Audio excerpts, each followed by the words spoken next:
The antiseptic burned against my fingertips as I scrubbed them raw beneath the hospital's fluorescent lights. Another 18-hour shift, and the emergency room was finally quieting. My shoulders ached under the weight of exhaustion, my scrubs spotted with other people's blood. Just one more hour, I told myself. One more hour and I could collapse into my tiny apartment, where the rent was 3 months overdue. "Nina, we've got another one coming in." The charge nurse's voice cut through my momentary peace. I nodded, stuffing the granola bar I'd been saving back into my pocket. Food would have to wait, again. The sliding doors hissed open, and I expected the usual: a car accident victim, a bar fight, maybe another overdose. But what entered instead sent a ripple through the ER staff. First came 2 men in immaculate suits despite the late hour, their eyes scanning every corner of the room, hands positioned too close to their jackets. Behind them, supporting a third man between them, were 2 more suited figures. The man in the middle, the one they carried, wore a black coat that probably cost more than my yearly salary. His head hung forward, dark hair obscuring his face, but I could see blood seeping through his sleeve, dripping onto our recently mopped floors. GSW to the right shoulder. "No police," the first man said, his accent thick with Eastern European cadence. His eyes met mine, cold and evaluating. "Private room. Now." The charge nurse, Helen, who had survived 20 years of Chicago's worst traumas, went completely still. "Sir, we have protocols. Now," he repeated, his hand slipped partially inside his jacket. That's when the bleeding man raised his head. "Enough, Vasily." His voice was quiet, but carved through the tension like a blade. Despite his obvious pain, his posture straightened, and suddenly, he didn't seem supported by his men so much as surrounded by them. His eyes, startlingly pale against olive skin, swept the room before landing on me. "You, doctor, she's just a nurse," one of his men muttered. "I said doctor," he corrected, never breaking his gaze from mine. "I wasn't a doctor, not yet. 3 more years of saving, of working double shifts, of fighting the system that had already buried me in debt from my first failed attempt at medical school. But I was the closest thing to a trauma specialist on the night shift. "Examination room 3, I heard myself say, surprising everyone, including myself. "It's at the end of the hall, private." The man nodded once, a barely perceptible movement that nonetheless seemed to set everything in motion. His men moved him down the hall, their expensive shoes squeaking against the linoleum. Helen caught my arm as I grabbed a trauma kit. "Nina, you don't have to." "I know who they are," I whispered. Everyone in Chicago knew the Sokolov family controlled everything from the docks to City Hall, but he's still bleeding. "The police will ask questions none of us want to answer." I squeezed her hand. "I've got this. Just keep everyone else away." The examination room was already transformed when I entered. 2 men stood at the door, another by the window. The injured man sat on the table, coat removed, dress shirt unbuttoned to reveal a gunshot wound that had torn through his right shoulder. He wasn't looking at his injury, he was looking at me. "Everyone out," I said, surprised by the steadiness in my voice. No one moved. "I need to treat him. Alone." I set down my supplies, meeting the pale eyes of the man who could probably have me disappeared with a single word. A slight curve touched his lips. Not quite a smile. "You heard her," he said, and like magic, his men filed out, though only as far as the hallway, I was certain. I pulled on gloves and approached, forcing my hands not to tremble. "I need to cut away the shirt." He nodded, and I noticed how controlled his breathing was. Most men with bullet wounds were either screaming or in shock. He seemed merely inconvenienced. "I'm Nina," I said, using medical scissors to carefully cut away the blood-soaked fabric. "Is that relevant to my treatment?" he asked, his voice low and surprisingly soft. "I like to know who I'm putting my hands on." The words slipped out before I could censor them. His eyebrows rose slightly. "Mikhail," he replied after a pause, offering nothing more. The wound was clean, through and through. The bullet had missed anything vital, though blood loss was substantial. "You're lucky," I said, cleaning the area. "Luck has nothing to do with it," he responded. "Skill, perhaps. His or mine remains to be determined." I worked methodically, my exhaustion momentarily forgotten as I cleaned, stitched, and dressed the wound. He never flinched, never made a sound, though I knew the pain must have been excruciating without proper anesthesia. He smelled of expensive cologne, gunpowder, and copper, the last from his own blood. Up close, I could see the fine lines around his eyes, the slight gray at his temples. Not young, but powerful in the way that made age irrelevant. "You have steady hands," he observed while I tied off the final stitch. "I'm working on becoming a doctor." "Working on?" Life got in the way. I secured the bandage, avoiding those eyes that seemed to see too much. "Life?" he repeated, as if testing an unfamiliar word. "Life has a way of doing that." I stepped back, stripping off my gloves. "Keep it clean and dry. Change the dressing daily. You should see a real doctor in 3 days to check for infection." "You're not a real doctor." A dangerous edge crept into his voice. "Not yet," I admitted, "but I'm the best you'll get tonight without questions." He nodded slowly, rebuttoning his shirt with his left hand. I moved to help him, then caught myself. Something told me this was not a man accustomed to being touched without permission. "Your hospital," he said as he eased himself off the table. "It's struggling. Budget cuts, outdated equipment." It wasn't a question, but I answered anyway. "We do what we can." He reached into his pocket, and I instinctively stepped back. He paused, those pale eyes noting my reaction, before withdrawing a business card. No name, just a number. He placed it on the table. "If you need anything," he said. I didn't take it. "I don't need anything from you." That almost smile again. "Everyone needs something, Nina." The way he said my name sent a chill down my spine. And debts must always be repaid. There's no debt. I was doing my job. He studied me for a moment longer. "We'll see." His men appeared at the door without being called, surrounding him once more. I watched them leave, the cards still sitting on the examination table. After they disappeared, I sank into a chair, my hands finally beginning to shake. I stared at the card for a long time before tucking it into my pocket. Not because I intended to use it, I told myself, but because it was evidence of what had happened. I filed no report that night. Neither did Helen. The security cameras in examination room 3 mysteriously malfunctioned. By the time my shift ended, I'd almost convinced myself it had been a stress-induced hallucination. Until I reached my apartment building and saw the sleek black car parked outside. My heart hammered against my ribs as I ducked into the alley, taking the fire escape up to avoid my own front door. The apartment was dark and empty when I finally climbed through my window, scraping my knee on the frame. I collapsed onto my bed, still in my scrubs, telling myself I was being paranoid. The pounding on my door came at exactly 6 a.m. I jolted awake, disoriented, grasping for a weapon and finding only a textbook. The pounding continued. "Nina Russo," a voice called. Not one I recognized from the hospital. "Open the door." I pressed my eye to the peephole. Another suited man, another expressionless face. "What do you want?" I called, voice raspy with fear. "Mr. Sokolov requests your presence." Sokolov. My blood turned to ice. Everyone knew the name, whispered in Chicago's shadows. Mikhail Sokolov. I'd treated the head of the Russian mob and hadn't even realized it. "I'm not going anywhere," I replied, trying to sound braver than I felt. "This is not a request you can decline." His tone remained neutral, but the threat was clear. "I have work. Your shift has been covered." Of course it had. "Please pack an overnight bag." Overnight? Panic clawed at my throat. I treated his wound. "Mr. Sokolov will determine when debts are settled." A pause. "You have 10 minutes. The alternative is less comfortable." I stepped back from the door, mind racing. The fire escape? They'd be watching it now. Call the police? And tell them what? I'd voluntarily treated a mob boss and was now being summoned? They were probably on his payroll anyway. The business card seemed to burn in my pocket.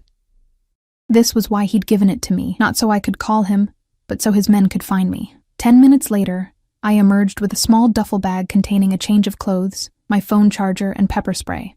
I had no illusion would help me. The man nodded approvingly and gestured to the car.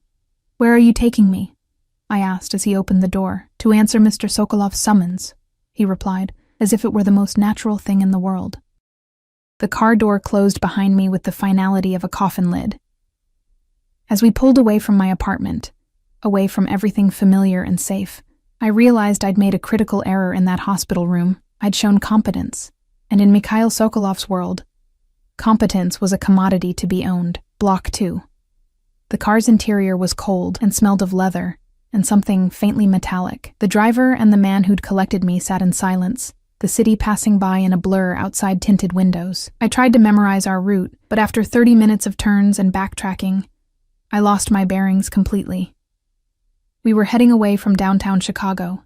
That much I knew. "Why does he want me?"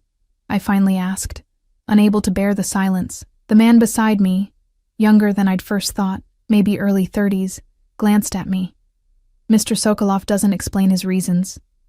He was shot. I treated him. End of story." A ghost of a smile. "If it were the end of the story, you wouldn't be here." My phone buzzed in my pocket, and I reached for it instinctively. "I wouldn't," the man said, his hand moving to rest on mine. Not gripping, just a warning. "Privacy is appreciated. My friend will worry if I don't answer. Helen was the only one who might actually notice my absence. Your friend knows you won't be at work today. That's sufficient." The casual way he said it sent a chill through me. How far did Sokolov's influence reach? Into the hospital schedules, apparently. Into my life, definitely. The car turned onto a private road, bordered by tall iron gates that opened silently as we approached. Trees lined the long driveway, screening what lay ahead until the last moment, when the estate came into view. Not a house, but a fortress disguised as a mansion. All stone and glass perched on the lake shore, its windows reflecting the morning light like warning beacons. Security cameras tracked our arrival. Men stationed at strategic points around the property watched with cold professional interest. The car stopped at the main entrance, where wide stone steps led to massive double doors. "Mr. Sokolov is still resting," the young man said as he opened my door. "You'll be shown to your quarters until he's ready to see you." Quarters. Not a room, not a cell. The word choice felt deliberate, designed to confuse rather than comfort. A woman met us at the door, mid-50s, steel gray hair pulled into a severe bun, wearing a simple black dress that screamed authority. "Ms. Rousseau," she said, her accent thicker than the men's. "I am Irina. I manage the household." She looked me over, making no effort to hide her disapproval of my worn jeans and wrinkled blouse. I'd changed out of my scrubs but had few options that would impress in a place like this. "This way," she said, turning without waiting for a response. The interior of the house was surprisingly austere for a man of Sokolov's wealth, elegant but sparse, with hardwood floors, cream walls, and minimal decoration. No family photos, no personal touches. It felt like an elaborate hotel rather than a home. "Why am I here?" I asked as we climbed a curved staircase. "Mr. Sokolov will explain when he sees you."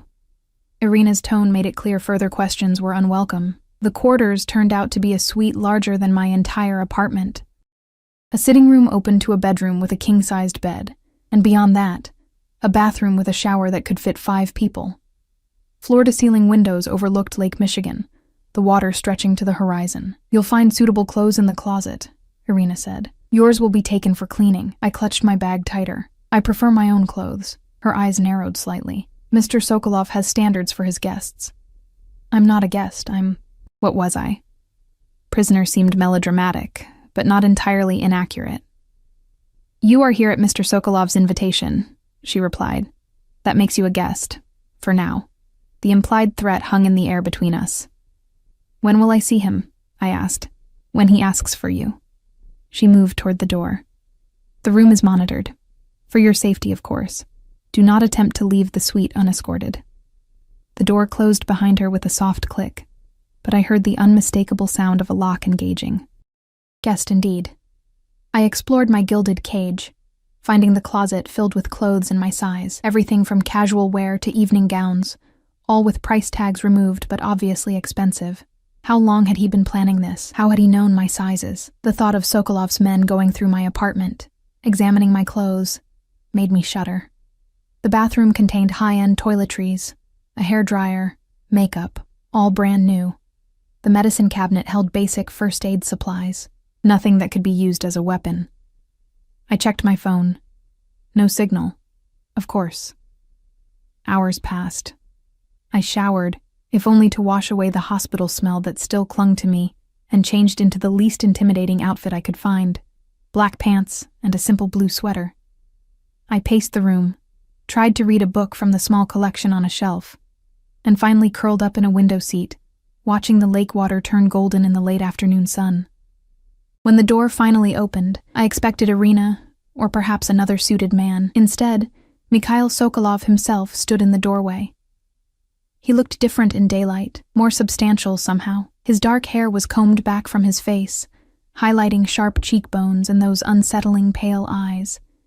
He wore a simple black shirt, unbuttoned at the collar, the right sleeve looser to accommodate the bandage I'd applied, black pants, expensive shoes. No tie, no jacket. Casual for him. Ms. Russo, he said, his voice the same quiet strength I remembered. I hope you've been comfortable. I stood, crossing my arms. Why am I here? He entered the room, closing the door behind him. I noticed he moved his right arm carefully, the only indication that the wound caused him any pain. Direct. I appreciate that quality. He gestured to the sitting area. Please. It wasn't a request. I sat on the edge of an armchair while he took the sofa opposite, moving with deliberate grace. You treated my injury last night, he said. Yes, and now I've been kidnapped. His expression hardened for just a moment before smoothing back to neutral. You were invited, perhaps urgently, but invited nonetheless. Why? Because I require your services. A cold dread settled in my stomach. I'm not that kind of nurse. For the first time, I saw genuine surprise on his face, followed by something that might have been amusement. Your professional medical services, Ms. Russo. Nothing more. There are dozens of doctors on your payroll, I'm sure. Real doctors. None I trust at the moment. He leaned forward slightly. Someone shot me last night. Someone who should not have known my location. And that's my problem because until I determine who is responsible, I need a medical professional who is definitively not connected to my organization. His eyes never left mine. You have no ties to any family in Chicago. No criminal record. No suspicious financial transactions. Your life is an open book of work, study, and struggle. The casual recitation of my background made me feel naked. You had me investigated. Thoroughly. In what, 8 hours? I'm efficient. He stood, moving to the window. I have a proposition for you, Nina Russo. I'm not interested. You haven't heard it yet. He turned back to me, the fading sunlight casting half his face in shadow. 2 weeks. You remain here as my personal medical attendant. Ensure my wound heals without complication. In return, your remaining medical school debt will be paid in full, plus compensation for your time. I stared at him, certain I'd misheard. My medical school debt? $173,422.16 as of this morning. The precise figure, the exact amount that had haunted me for years, knocked the breath from my lungs. Why would you do that? I repay my debts, Ms. Russo. You provided a service when I needed it most. Now I'm offering you what you need most. Freedom isn't for sale. Everyone's freedom has a price. Yours happens to be quite specific. He moved closer, and I fought the urge to back away. You're already a prisoner, Nina, to your debt, to your circumstances. I'm offering a different cage, temporary, but with a door that opens to the life you actually want. His words hit with uncomfortable precision. How many double shifts had I worked? How many sleepless nights? How many meals skipped? All because of that number. And here he was, offering to erase it as casually as ordering dinner. What's the catch? I asked, because there had to be one. The terms are as stated. You stay. You tend my wound. You speak to no one about what you see or hear. After 2 weeks, you return to your life, debt-free, with a generous bonus. And if I refuse, His expression didn't change, but the temperature in the room seemed to drop. Then you returned to your life as it was, with my assurance that our paths will never cross again. It should have been reassuring. It wasn't. I need to think about it, I said. Of course, you have until dinner. He moved to the door. 8 o'clock. Irina will bring you something appropriate to wear. I can dress myself. His hand paused on the doorknob. Consider it part of the experience, Nina. If we're to work together, you should understand the world you're entering. After he left, I sank onto the bed, mind racing. It was madness to even consider his offer. 2 weeks with a dangerous man who controlled half the city. 2 weeks in a house where every movement was watched, every word recorded. 2 weeks playing nurse to a criminal who spoke of debt and honor in the same breath as he ordered people kidnapped. But freedom from my debt, the thought was intoxicating. No more 18-hour shifts. No more choosing between textbooks and groceries. A clear path to finishing medical school without the weight that had been crushing me for years. At precisely 7:30, Irina returned carrying a garment bag. Mr. Sokolov suggested this, she said, hanging it on the closet door. Inside was a simple black dress, elegant but modest. Nothing overtly sexual or demeaning, as I'd half feared. Still, the idea of wearing clothes he'd selected made my skin crawl. My clothes are fine, I said. Irina's expression didn't change. Mr. Sokolov isn't the one wearing them. I met her gaze steadily. If he wants my medical expertise, he'll have to accept my wardrobe choices. A flicker of something, respect perhaps, crossed her face. As you wish. Dinner is served in 30 minutes. I will escort you down. When she left, I changed back into my own clothes, the same jeans, but with a clean sweater from my overnight bag.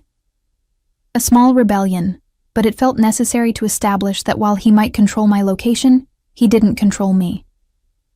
Irina returned precisely on time, her disapproval evident but unspoken.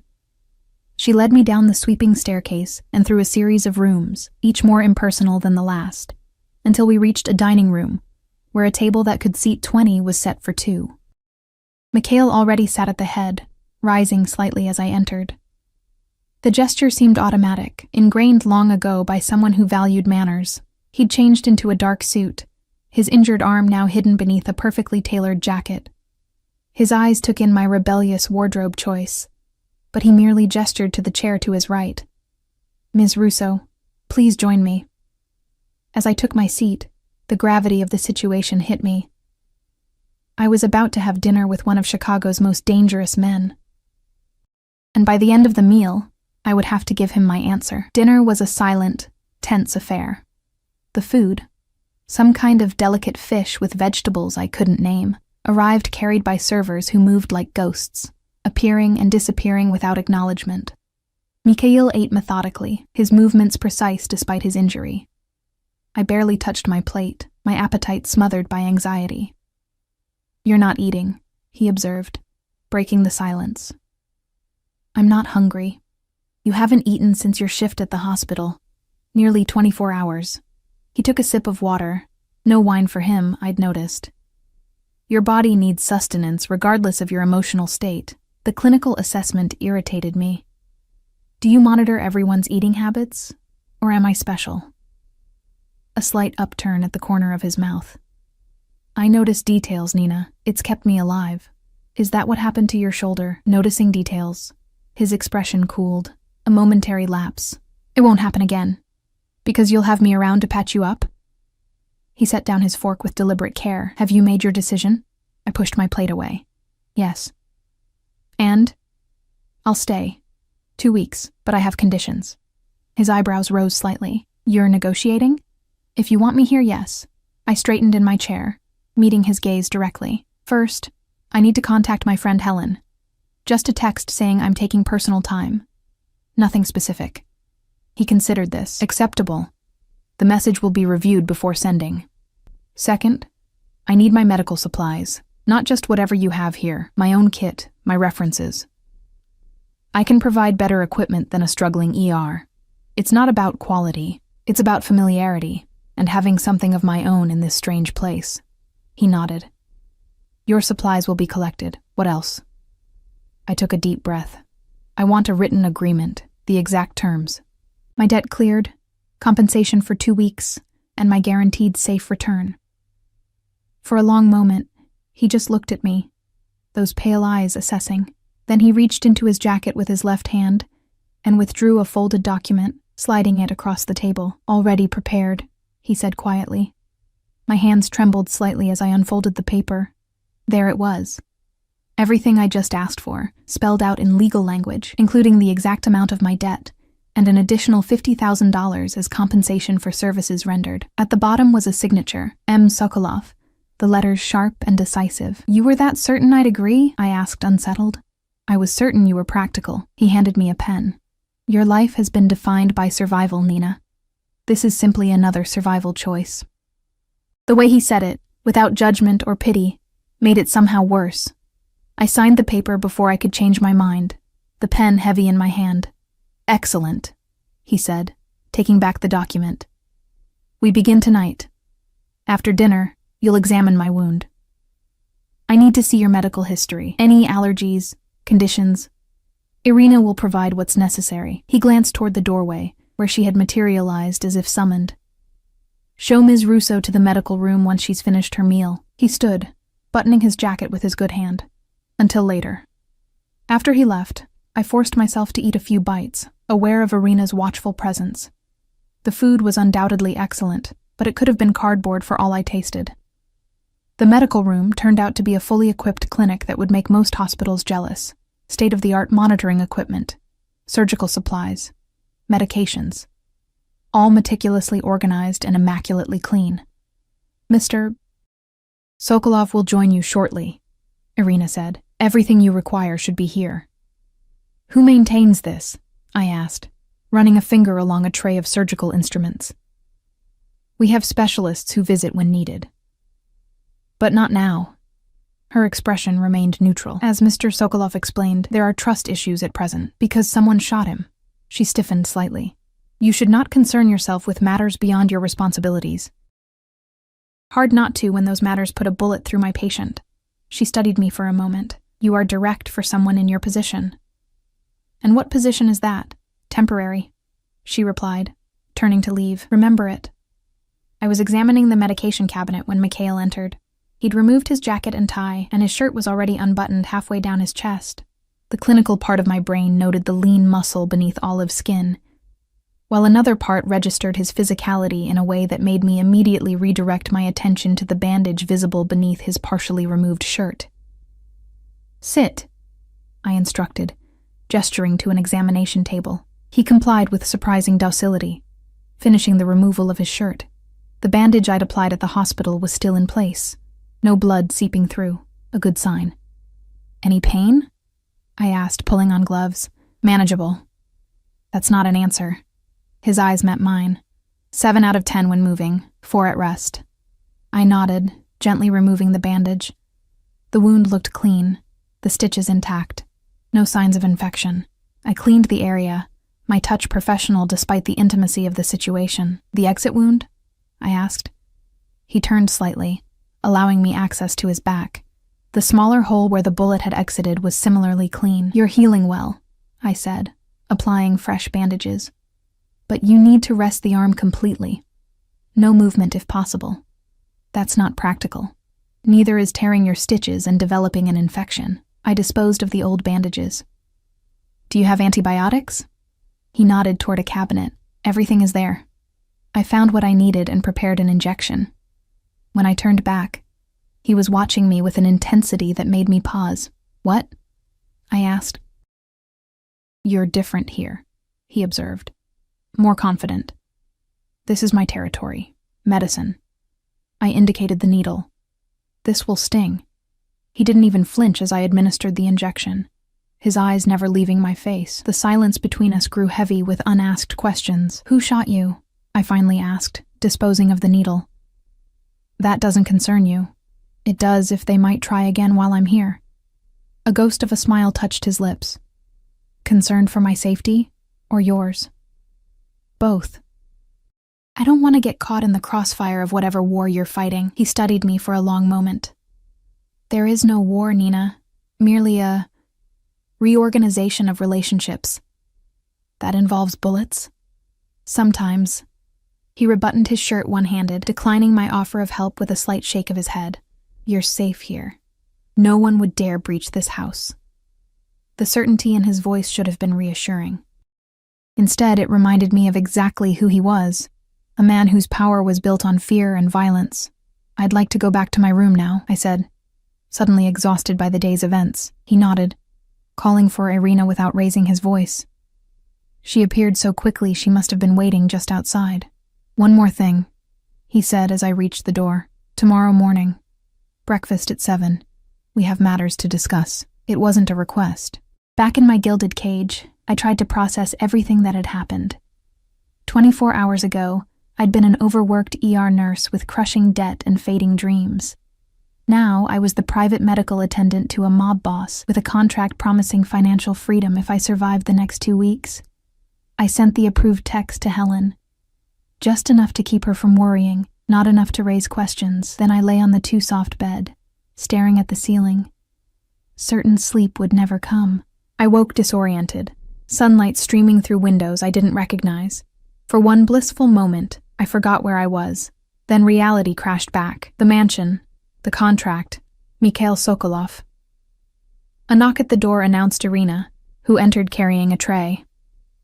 Breakfast, she said, setting it on a small table by the window. Mr. Sokolov asked me to inform you he's been called away unexpectedly. Your morning meeting is postponed. Relief flooded through me, a reprieve, however brief. When will he return? When his business is concluded. She moved to the door. The grounds are available for your use today, under escort. Mr. Sokolov thought you might appreciate fresh air.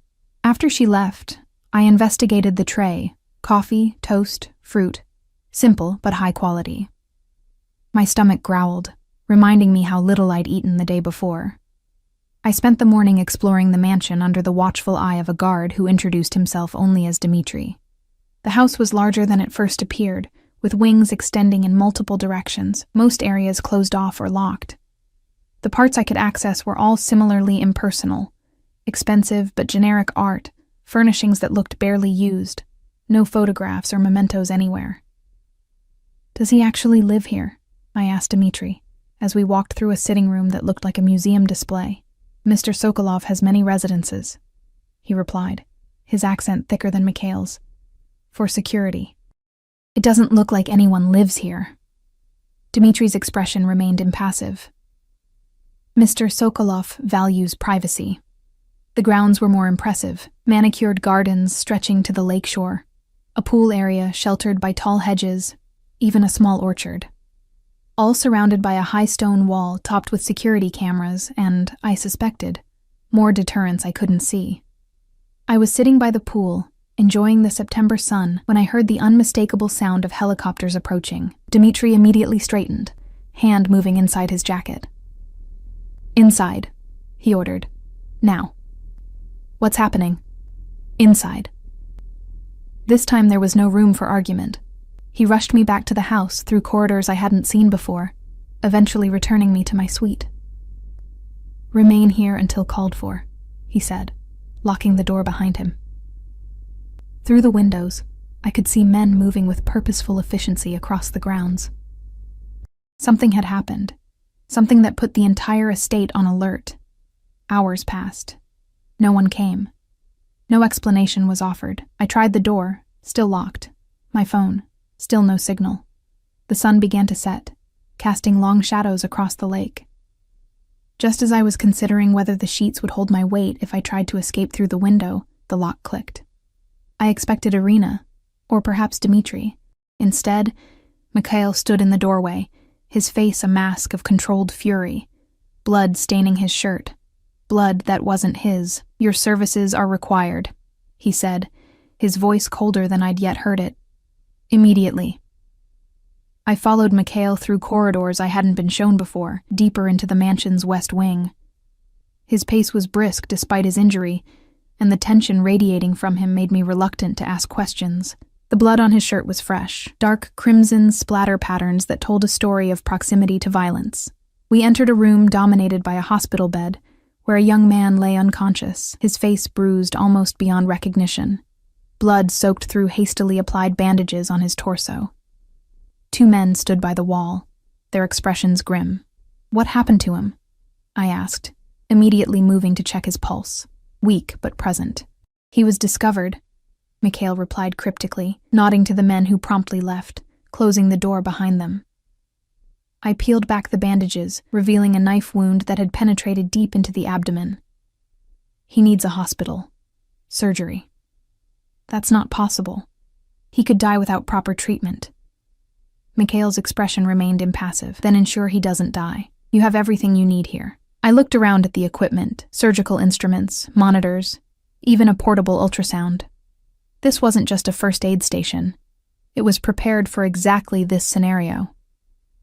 "I'm not a surgeon," I protested, though I was already washing my hands, medical training overriding my objections. "You've assisted in trauma surgeries. I've seen your hospital records." Of course he had. "Assisting isn't the same as performing. You're his only chance, Nina." His voice softened slightly. "And I'm told you're very good." The flattery didn't mask the implicit threat.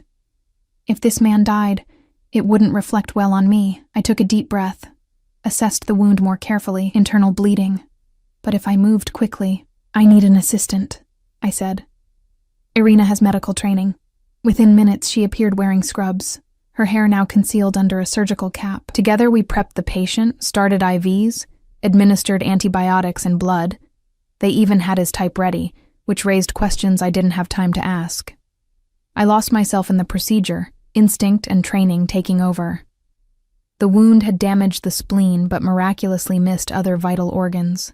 I controlled the bleeding, repaired what damage I could, and closed with stitches that would leave less scarring than the rushed field dressing would have. Throughout the impromptu surgery, Mikhail remained in the room, silent and watchful. Not once did he leave or check his phone. His focus remained on the unconscious young man. And on me. "He'll live," I said finally, stripping off my gloves. "But he needs real post-operative care." "You'll provide it," Mikhail replied. He approached the bed, looking down at the patient's face with an expression I couldn't read. "His name is Alexei. He's my brother." I stared at Mikhail, reassessing everything. "Your brother?" "Half-brother. Much younger." He touched Alexei's hand briefly. "He was working for me. Undercover." Understanding dawned. "He was your informant, looking for whoever shot you." Mikhail's eyes met mine, their usual coolness now tinged with something darker. "He found them. At considerable cost."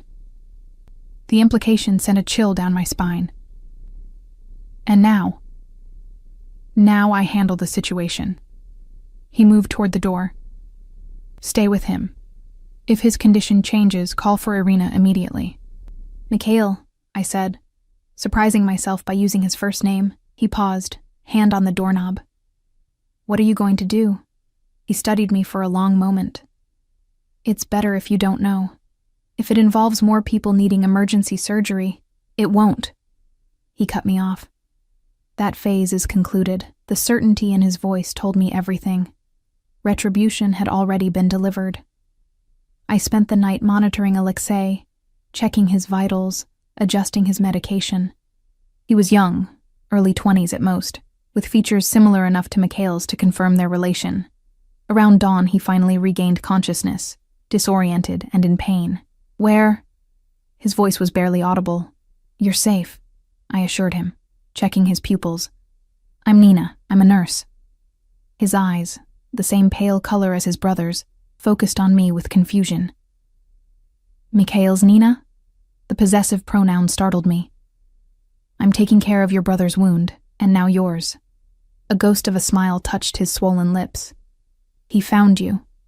Before I could ask what he meant, Alexei drifted back to sleep, the pain medication pulling him under. I sat back in my chair, troubled by his words. Mikhail's Nina. What had Mikhail told him about me? Morning brought Mikhail back to the room, now dressed immaculately in a fresh suit, no trace of yesterday's blood or fury. He checked on Alexei himself, his touch gentle as he brushed hair from his brother's forehead. "You should rest," he told me. "Irina will take over. I was exhausted but reluctant to leave my patient. I should monitor. You've been awake for over 24 hours. Doctor's orders." His tone was lighter than I'd ever heard it, almost teasing. "I'll have food sent to your room." Too tired to argue, I returned to my suite, showered away the antiseptic smell, and fell into bed, asleep almost before my head hit the pillow. I dreamed of blood and pale eyes and contracts signed in red ink. When I woke, the sun was setting.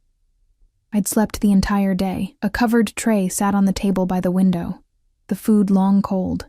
I was pulling on a sweater, intending to check on Alexei, when my door opened. Mikhail entered without knocking, carrying a bottle of vodka and 2 glasses.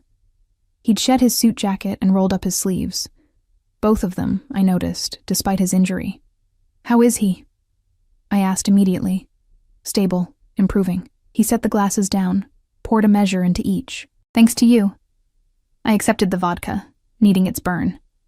"I was doing my job. You saved my brother's life." He raised his glass slightly. "That creates a bond between us, Nina." "There's no bond. There's a contract. Life doesn't reduce to paper terms." He took a seat across from me, movements fluid despite the wound I knew must still pain him. "You've proven yourself twice now. Trustworthy, skilled. What does that mean for me?" I asked warily. "It means I'm revising our arrangement." He sipped his vodka, eyes never leaving mine. "I want you to stay longer than 2 weeks. That wasn't our agreement. I'm prepared to be very generous." The calm way he said it, as if my consent were merely a formality, ignited something in me. "I'm not for sale, not for 2 weeks, not for longer." "Everyone has a price, Nina. You keep saying that, but it's not true." I set down my glass. "Some things matter more than money." "Like what?" "Freedom. Choice. Not spending my life patching up criminals after they stab each other." A dangerous stillness settled over him. "Is that what you think I'm asking? For you to be my personal criminal medic? Isn't it?" He leaned forward. "I'm offering you a place in my organization. Protection. Resources. Your medical school completed at the finest institutions, without debt or compromise." I stared at him. "Why would you do that? Because talent should be nurtured. Because loyalty should be rewarded." His voice dropped slightly. "Because I see potential in you that exceeds the limitations you've accepted." "Potential for what? To become like you?" A smile touched his lips, but didn't reach his eyes. "To become fully yourself, without the constraints that have held you back." The offer was seductive, not just the money or education, but the freedom from struggle he promised. Yet I knew the price would be my conscience, paid in increments so small I might not notice until it was gone completely. "I can't," I said softly. He studied me, head tilted slightly. "You haven't even asked what your duties would be." "It doesn't matter. I became a nurse to help people, not to enable violence. And who exactly do you help in that understaffed ER? The system is already broken, Nina. I'm offering you a chance to work outside it, by becoming part of your system instead? Trading one cage for another?" His expression hardened. "My offer expires at midnight. Think carefully before you refuse." After he left, I paced the room, mind racing. The rational part of me said to accept, to take his money, his protection, his promises of education and advancement. What difference did it make whose wounds I treated, as long as I could eventually help others? But a deeper part knew that once I stepped fully into Mikhail Sokolov's world, there would be no stepping out. The invisible threads would tighten until they became chains. Golden, perhaps, but chains nonetheless. I needed to leave. Now. Before midnight. Before he could make the decision for me. The lock on my door had been disengaged since Mikhail's visit. I slipped into the hallway, moving quietly toward the room where Alexei recovered. I had to check on him once more before I attempted escape. Professional obligation, I told myself. Not concern for the young man whose life I'd saved. Alexei was awake when I entered, propped up slightly against pillows, looking better than I'd expected. "Nina," he said, his voice stronger. "I wondered if you'd come." I checked his vitals, pleased with his progress. "How's the pain?" "Bearable." His eyes, so like his brother's, studied me curiously. "You're leaving, aren't you?" I froze. "What makes you say that?" "Your face. The way you're checking everything twice, saying goodbye without words." He shifted slightly, wincing. "He won't stop you. Your brother." Mikhail respects choice, even when he doesn't like the outcome. Alexei's gaze was disconcertingly perceptive. But he's rarely wrong about people. If he made you an offer, there was reason. I adjusted his IV, avoiding his eyes. "I don't belong in your world. Few do at first. It grows on you." A weak smile. "Like family. A dangerous family. The best kind." His smile faded. "Be careful out there, Nina. You've seen too much now. Not everyone is as principled as my brother." The warning lingered in the air between us. I completed my examination, left instructions for his care, and finally allowed myself one small admission. "I'm glad you'll recover. Thanks to you." He caught my hand as I turned to leave. "Whatever you decide, you've earned his respect. That's rare and valuable." In the hallway, I stood for a long moment, torn between the path to the front door and the path back to my room. Freedom or security, principles or pragmatism, the choice I made now would define everything that followed. I chose freedom. The night air bit through my thin sweater as I slipped out a service entrance, having navigated the mansion's labyrinthine corridors by memory and instinct. The security was lighter than I'd expected. Perhaps Mikhail truly didn't anticipate my leaving, or perhaps he'd ordered them to let me go. Either way, I found myself beyond the stone wall, trudging along the private road that led eventually to the main highway. My phone remained useless. No signal. Battery nearly dead. I had no money for a cab, no clear idea of exactly where I was. All I knew was that with each step away from the mansion, the tightness in my chest eased slightly, even as the cold September night wrapped around me. After nearly an hour of walking, headlights appeared behind me. I stepped off the road, heart hammering, ready to run into the dense trees if necessary. The car slowed, a sleek black sedan that could have been any of Sokolov's fleet. But when the window rolled down, it wasn't one of his men who looked out at me. It was Irina. "Get in," she said, her voice carrying the same flat authority as always. "I'm not going back. Did I say anything about going back?" She pushed open the passenger door. "It's 3 miles to the highway, then another 15 to the nearest town. Your choice." I hesitated, weighing my options. The night was getting colder, and my chances of finding another ride were slim. "He didn't send you?" I asked. "Mr. Sokolov doesn't know I'm here." Something like disapproval colored her tone. He wouldn't approve. That, more than anything, convinced me. I slid into the passenger seat, the car's warmth immediate and welcome. "Why are you helping me?" I asked, as she pulled back onto the road. Irina kept her eyes forward. "Mr. Sokolov values loyalty above all else. He surrounds himself with those who understand this principle. That doesn't answer my question, doesn't it?" She glanced at me briefly. "I've served the Sokolov family for 30 years. I watched Mikhail grow from a boy into the man he is now. My loyalty is to his best interests, even when he cannot see them clearly. And letting me go is in his best interest? You are a complication he doesn't need right now." Her hands tightened slightly on the steering wheel. "Alexei's injury has unsettled him, made him vulnerable to attachments." The implication stunned me. There's nothing between Mikhail and me. "Perhaps not from your perspective." She turned onto the highway, accelerating smoothly. "Where am I taking you?" "Chicago. My apartment." I gave her the address, mind still reeling from her words. Mikhail Sokolov attached to me? It seemed absurd. Yet I couldn't deny the intensity of his focus, the generosity of his offer, the personal attention he'd shown me despite his own injuries and responsibilities. We drove in silence for nearly an hour before Irina spoke again. "He will look for you." I figured. I watched the highway lights blur past. "Will he find me?" "If he wishes to." She signaled for an exit, but I don't think he will. "Why not?" "Because Mikhail respects strength. Walking away from what he offered took courage." A small, unexpected smile touched her lips. "He admires that quality, even when it frustrates him." As the familiar outlines of Chicago's skyline appeared, a strange melancholy settled over me. I was going back to my life, my real life of double shifts and crushing debt and fading dreams. The fantasy of financial freedom was over. "Your contract," Irina said, as if reading my thoughts. She reached into her jacket pocket and handed me a folded paper, the agreement I'd signed. What about it? It's still valid. Mr. Sokolov honors his commitments. I unfolded the paper with trembling hands. Across the bottom, beneath our signatures, a new line had been added in the same sharp handwriting. Terms fulfilled. Debt to be cleared as agreed. I don't understand, I whispered. I didn't stay 2 weeks. You saved his brother's life. Irina's voice softened almost imperceptibly.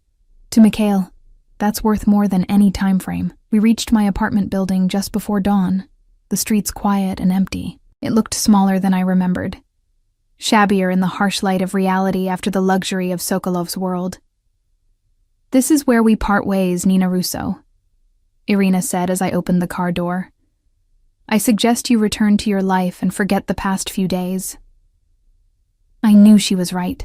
The safest path forward was to pretend none of it had happened. The gunshot wound, the mansion, Alexei, Mikhail's offer. Yet as I stepped out of the car, I found myself turning back, tell him. I hesitated, unsure what message I could possibly send that wouldn't sound like weakness or regret. Tell him I hope his shoulder heals well. Irina's expression remained impassive, but something like understanding flickered in her eyes. Goodbye, Ms. Russo. The car pulled away, leaving me alone on the sidewalk with nothing but a signed contract and memories that already felt like a fever dream. Life resumed its familiar rhythms. I returned to the ER, explaining my absence as a family emergency. Helen asked questions at first, but eventually accepted my vague responses. The hospital remained understaffed. The patients kept coming, and my debt, true to Mikhail's word, vanished from my accounts within 3 days. A week passed, then 2. I found myself scanning the faces of suited men on the street, tensing when black sedans slowed near the hospital. But no one came for me. No messages, no surveillance that I could detect. It was as if Mikhail Sokolov had erased me from his world as completely as he'd erased my debt. I should have been relieved. Instead, I felt strangely hollow, as if I'd glimpsed something rare and powerful that I'd never experience again. On the 17th day after my escape, not that I was counting, I arrived home from a particularly brutal shift to find my apartment door unlocked. I froze in the hallway, heart pounding. Someone had been inside, might still be inside. My first thought was burglary, but nothing appeared disturbed when I cautiously peered through the cracked door. Instead, a single item sat on my kitchen table, a small, expensive-looking gift box, wrapped in silver paper with no card or marking. I approached it warily, half expecting it to explode. When nothing happened, I carefully unwrapped it, lifting the lid to reveal a cell phone. Sleek, new, and already activated. As I held it, it buzzed with an incoming text message from an unlisted number. 3rd and Monroe, 9 p.m. If you're curious, no signature, none needed. I stood in my kitchen, the phone heavy in my hand, wrestling with the decision. Going would be insane. Staying would be safe. But safety, I was beginning to realize, wasn't the same as living. At 8:55 p.m., I walked into the small Italian restaurant at 3rd and Monroe, wearing the one decent dress I owned. The maitre d' nodded as if expecting me, leading me through the main dining room to a private area and back. A single table was set for 2, with Mikhail Sokolov waiting beside it. He looked different, more relaxed, his suit less formal, his hair slightly tousled as if he'd been running his hands through it. The only familiar elements were those pale eyes, which tracked my approach with the same intensity I remembered. You came, he said, moving to hold my chair. His right arm seemed to be healing well, the movement almost natural. I was curious, I replied, taking the seat. How's your shoulder? Healing nicely. Your work was excellent. He sat across from me, a bottle of wine already breathing between us. And Alexei is recovering well. He asks about you. I'm glad. I fidgeted with my napkin, suddenly nervous. Why am I here, Mikhail? He poured wine for both of us, his movements deliberate. Because I wanted to see you again. Why? You're direct as always. A smile touched his lips. I find myself thinking about you, more than is reasonable. The admission surprised me. I left. Yes, and that was your right. He raised his glass slightly. I misjudged what you wanted, which was not to be owned. His gaze was steady. I offered you security, but what you value is freedom. I understand that now. I took a sip of wine, needing a moment. So what's this? A new offer? This is dinner, Nina. Nothing more. He gestured to the restaurant around us. Neutral ground. No contracts. No expectations. Just two people who barely know each other. Two people who perhaps understand each other better than you think. He leaned forward slightly. You could have ignored my message. You didn't. That suggests curiosity, at minimum. He wasn't wrong.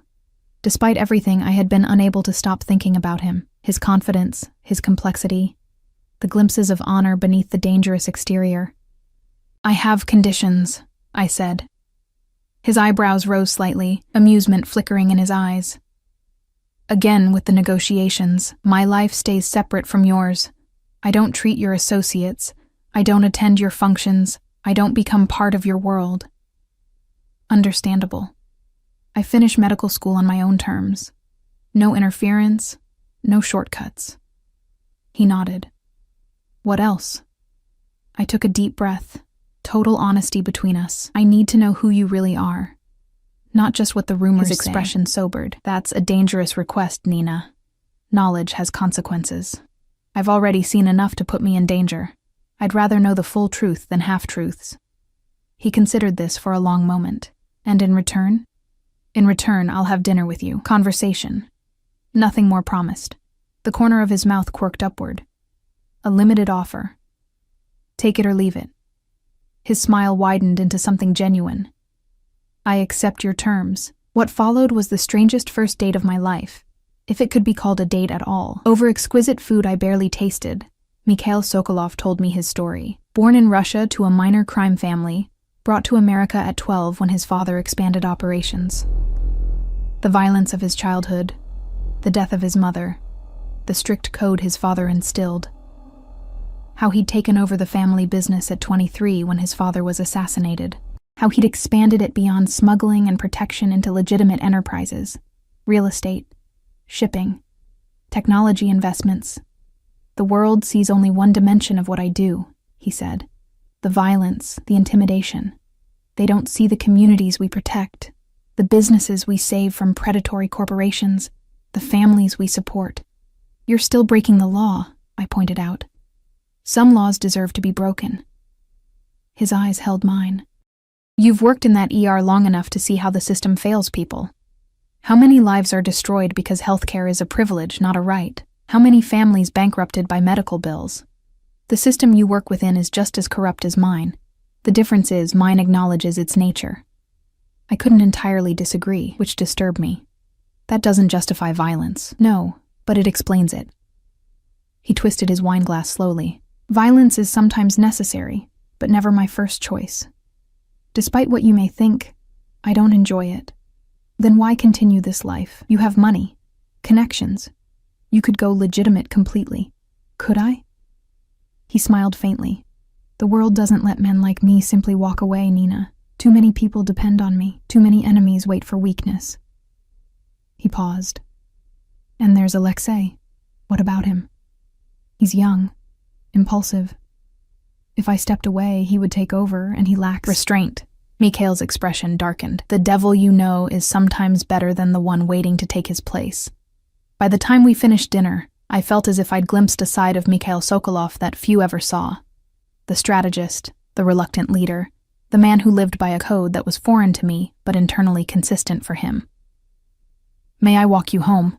He asked as we stood outside the restaurant. I hesitated, then nodded. Just walking. The night was cool but pleasant, stars visible between the city's towers. We moved side by side, not touching, an invisible boundary between us that neither crossed. What happens now? I asked as we neared my building. That depends on you.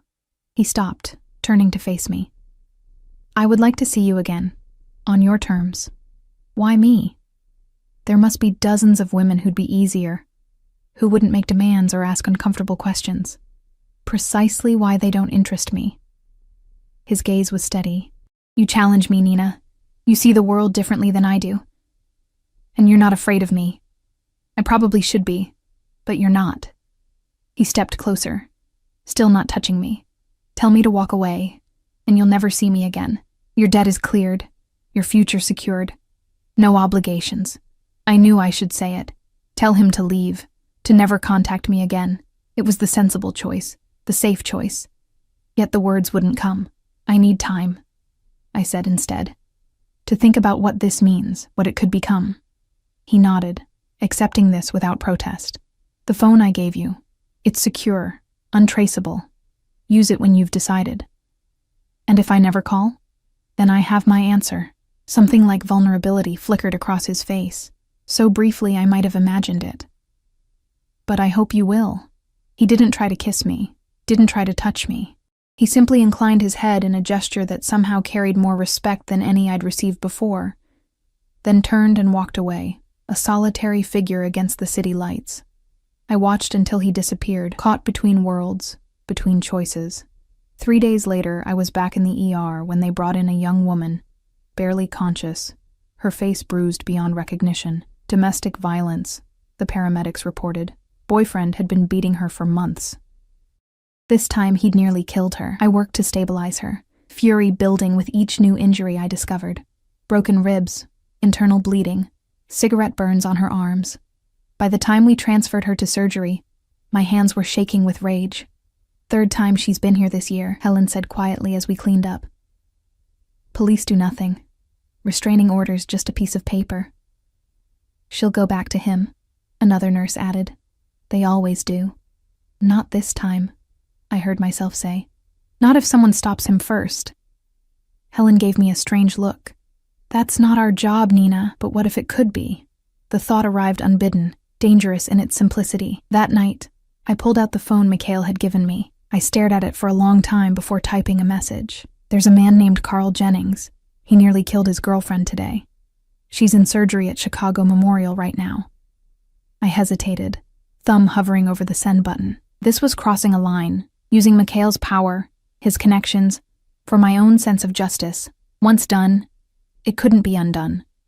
My phone buzzed with a new text from Helen. Sarah didn't make it. Lost too much blood. Police still investigating. Sarah, she had a name. She had been someone's daughter, friend, maybe sister. Now she was a statistic. Another woman failed by a system designed to protect men like Carl Jennings. I hit send. The response came almost immediately. What would you like to happen to him? I took a deep breath and typed, justice, not death. But something he'll never forget. Consider it done. Dinner tomorrow? I smiled despite myself. Yes. But I'm buying this time. 3 days later, Carl Jennings was found beaten and bound on the steps of Chicago PD with evidence of his crimes. Photos, videos, text messages confessing to Sarah's murder, taped to his chest. He would never hurt anyone again. When I met Mikhail for dinner that night, neither of us mentioned Carl Jennings. We didn't need to. Something had shifted between us. An understanding. An acknowledgement that perhaps our different worlds could occasionally align for a greater purpose. I've been thinking about your conditions, he said, as we walked along the lakeshore afterward, closer now but still maintaining that careful distance. And I want to propose an addition. He stopped, turning to face me. When you become a doctor, which you will on your own merit, I'd like to fund a clinic, your clinic, in neighborhoods that need it most. I stared at him. Why would you do that? Because talent should be nurtured, because some systems need to be challenged from within. His eyes held mine, because I believe in what you could accomplish. With blood money? With money that could finally do some good. He moved closer, his voice softening. You don't have to answer now. It's just something to consider for the future. Our future. The unspoken implication hung in the air between us. I'm still not part of your world, I said firmly. No. You would be creating your own. He hesitated, then slowly reached out, giving me time to pull away before his fingers brushed mine. With occasional intersections between our spheres, the touch sent electricity up my arm. Intersections? Dinners, conversations. His fingers intertwined with mine. Perhaps wished more. Eventually, I didn't pull away. I still don't agree with everything you do. I would worry if you did. His thumb traced circles on my palm. Your moral compass is part of why I—" He stopped, seeming to catch himself. "Part of why you what?" I pressed. His pale eyes met mine, more vulnerable than I'd ever seen them. "Part of why I can't stop thinking about you. Why I sent Arena to make sure you got home safely that night. Why I had your debt cleared immediately, even knowing you might never speak to me again." The confession hung between us, raw and honest. This dangerous, powerful man had exposed a weakness. Me. "This is complicated," I whispered. "The best things usually are." He raised our joined hands, pressed his lips to my knuckles in a gesture both old-fashioned and intimate. "I'm a patient man, Nina. I can wait while you decide what you want this to become." As he looked at me in the moonlight, I realized I was already deciding. Each step toward him was a choice, to see the complexity behind the feared name, to acknowledge the gray areas I'd once considered black and white, to admit that perhaps his world and mine weren't as separate as I'd believed. "I want to take it slow," I said. "One step at a time." He nodded, the relief in his eyes unmistakable. "At your pace. Always." We continued our walk, hands still connected, the boundary between us not erased, but intentionally crossed. I didn't know where this path would lead, whether to heartbreak or something transformative. I only knew that for the first time in years, I was moving forward rather than simply surviving. Somewhere across the city, a clinic waited to be built, patients waited to be healed, and I, former ER nurse who had treated a Mafia boss's wound on a fateful night, was stepping into a future I never could have imagined. One where power and compassion, darkness and healing, might somehow coexist. The choice was mine, and I was finally ready to make it.